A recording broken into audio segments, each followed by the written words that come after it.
Mr. Donald Trump made a very big statement. This statement was about South Africa. He said that there was a white genocide happening there. This is a very serious thing to say. It means he believed that white people were being killed in large numbers. He said this was happening because they were white. These words caused a lot of surprise. Many people started talking about it. The claim was made in May 2025. The timing of Mr. Trump's words was important. South Africa's leader, President Cyril Ramaphosa, was planning a visit. He was scheduled to come to the United States. Mr. Trump made his claim just a few days before this planned visit. This made the situation even more tense. People wondered why he chose that moment. It seemed planned to happen before the two leaders might meet. This timing added to the controversy. Mr. Trump was specific in his claim. He said that white farmers in South Africa were the main targets. He believed these farmers were facing a genocide. This focused the discussion on a particular group of people. White farmers are a small part of South Africa's population. The idea that they were being systematically killed was alarming. His words painted a picture of great danger for them. This specific focus shaped how people understood his claim. The accusation of genocide is very powerful. It is a word used for the worst crimes against humanity. When Mr. Trump used this word, it immediately got attention. Critics quickly questioned his statement. They asked for proof of such a terrible situation. The claim was controversial from the very start. It set the stage for a difficult conversation. This conversation would involve two countries and many different views. Land is very important in South Africa. It has been a source of problems for a long time. The history of land ownership is complicated. For many years, a system called apartheid was in place. Apartheid was a set of laws that separated people by race. White people controlled most of the land. Black people were forced to live in small areas. This was not fair. This history is still felt today. Under apartheid, black South Africans lost a lot of land. They were not allowed to own land in most parts of the country. This system ended many years ago. But the problem of land ownership did not go away. Most of the good farmland is still owned by white people. Black South Africans are the biggest group in the country, but they own only a small part of the land. This is a big issue for the government. In January 2025, South Africa made a new law. President Ramaphosa signed this law. The law is about land reform. Land reform means changing who owns the land. The new law says the government can take land. It can take land without paying the owners in some special cases. This is to try and give more land to black South Africans. The government said this would be done carefully. Even with the new law, things have been slow. By May 2025, no land had been taken under this new law. The process of land reform takes a lot of time. Statistics show that black South Africans make up over 90% of the people, but they only own about 4% of the private land. This shows how big the challenge is. The government wants to change this, but it is not easy. The term white genocide is used by some people. They believe that white people are being targeted. They think there is a plan to kill white people or remove them.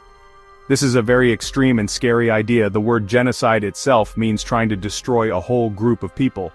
So, white genocide suggests a deliberate effort against white individuals. It is a term that causes a lot of fear and anger. This term, white genocide, is often used by far-right groups. These are groups that have extreme political ideas. Sometimes these ideas are based on race. They use the term to describe what they believe is happening in places like South Africa. They say white farmers are especially in danger. These groups often share this message online. They try to convince others that this threat is real and urgent. However, many experts and critics disagree. They say there is no evidence of a white genocide in South Africa. They argue that crime is a problem for all people in South Africa, not just one race. These critics say the term is dangerous. They believe it is used to stir up racial hatred. They also say it is politically charged. This means it is used for political reasons, not because it is true.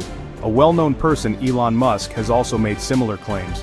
Mr. Musk has close ties to Mr. Trump. He has said that there is a genocide of white people in South Africa. His claims have been looked at closely. Many people and organizations have said his claims are not true. They say there is no proof to support this idea. These claims, like Mr. Trump's, are widely discredited by fact-checkers. The South African government reacted very strongly to Mr. Trump's claim. They said his words were not based on facts. They called his statement baseless. They also said it was inflammatory. This means they thought his words could cause anger and trouble. The government felt it was important to correct this information. They wanted the world to know their side of the story.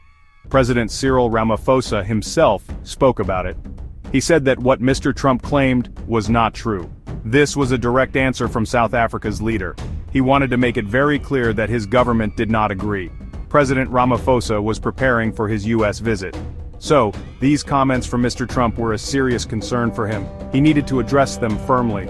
The South African government also talked about the 59 refugees. These were the white South Africans who went to the U.S. Mr. Trump's government helped them. South Africa said these 59 people were not facing persecution. They said their situation did not make them refugees. This was a direct challenge to the U.S. decision. It showed a big disagreement between the two countries on this issue. A U.S. official, Deputy Secretary of State Christopher Landau, made a comment. He suggested that it is common for countries to deny that their citizens are refugees. He said that governments might not want to admit that people are fleeing. This statement offered a different way to look at South Africa's denial. However, it did not change South Africa's strong position. They maintained that Mr. Trump's claims were wrong.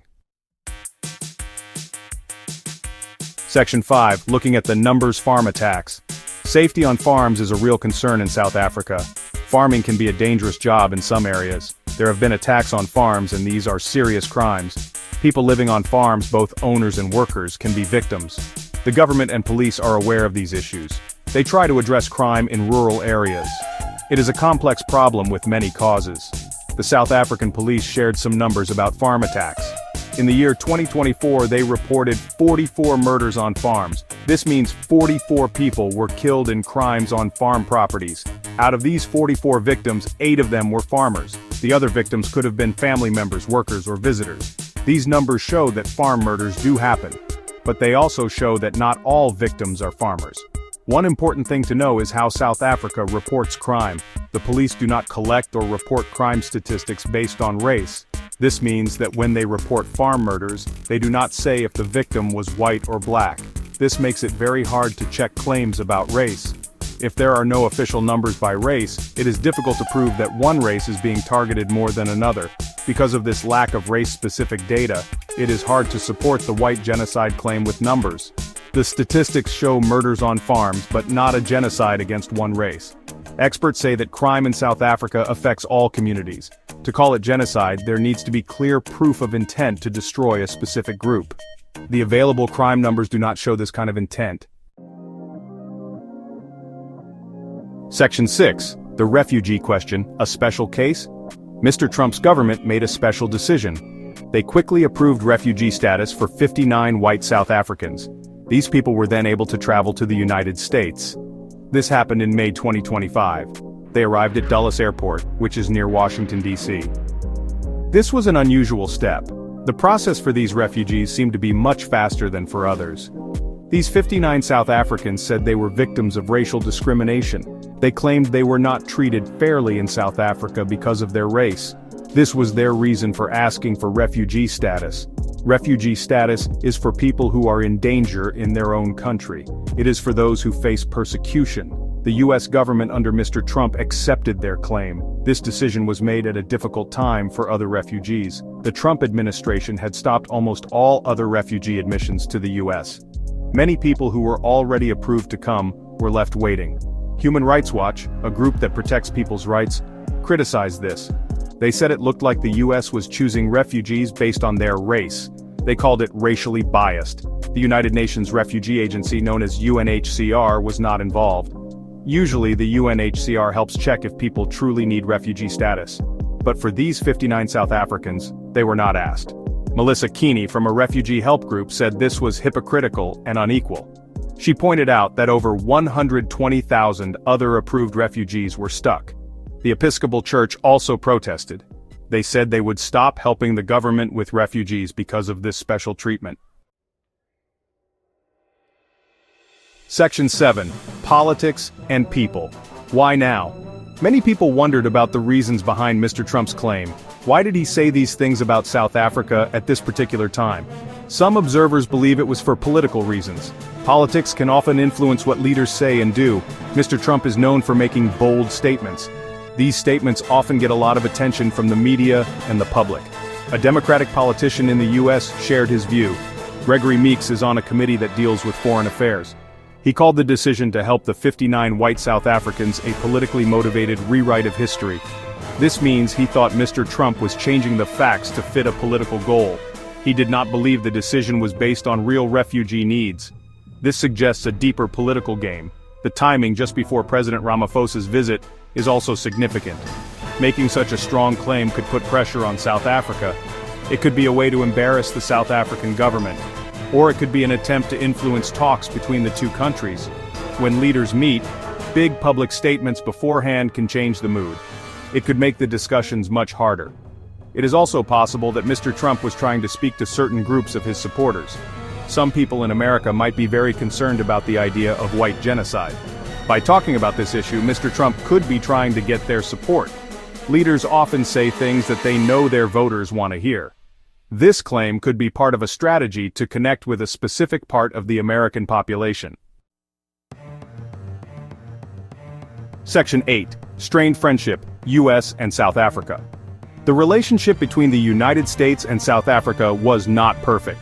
Even before Mr. Trump's recent claims, there were some problems.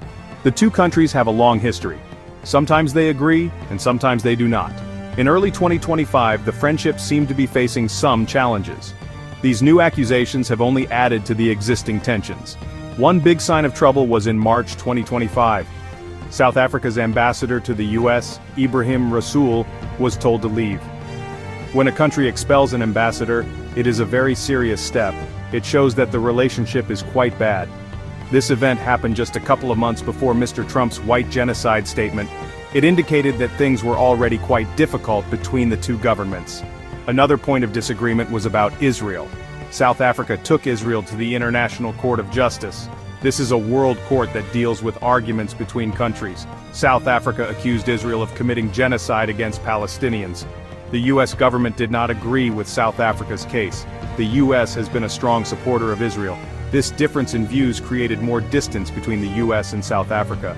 Mr. Trump's new accusations about white genocide are expected to make things worse. Experts believe these claims will further strain the U.S.-South Africa relationship. Diplomatic talks might become more challenging. It could affect how the two countries work together on important issues. President Ramaphosa's visit, if it still happens, will be under a dark cloud. The friendship is certainly being tested. Section 9. What happens next? An uncertain future. The immediate question is about President Ramaphosa's visit. Will he still travel to the United States after these strong claims? If he does, the meetings will be very difficult. He will likely have to talk about Mr. Trump's accusations. This was not what he planned for his visit. The situation will make any friendly talks much harder. The visit itself is now uncertain. These events could have long-term effects.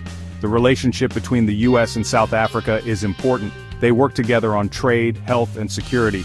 If the trust between them is broken, it will be hard to cooperate. Diplomatic discussions might become very formal and cold. Finding common ground on big global issues could be more challenging than before. This could impact people in both countries. South Africa will need to think carefully about its response. President Ramaphosa has already said the claims are false. The government might try to share more information with the world. They will want to show that South Africa is a safe and fair country. They will need to manage their image internationally. It is a difficult position for them. They must defend their country against serious accusations. This situation shows how powerful words can be. Statements from world leaders can change relationships between nations very quickly. The future of U.S.-South Africa relations looks uncertain. Both countries will need to decide how to move forward. It will take time and effort to repair the damage. For now, many questions remain about what will happen next. The path ahead is not clear.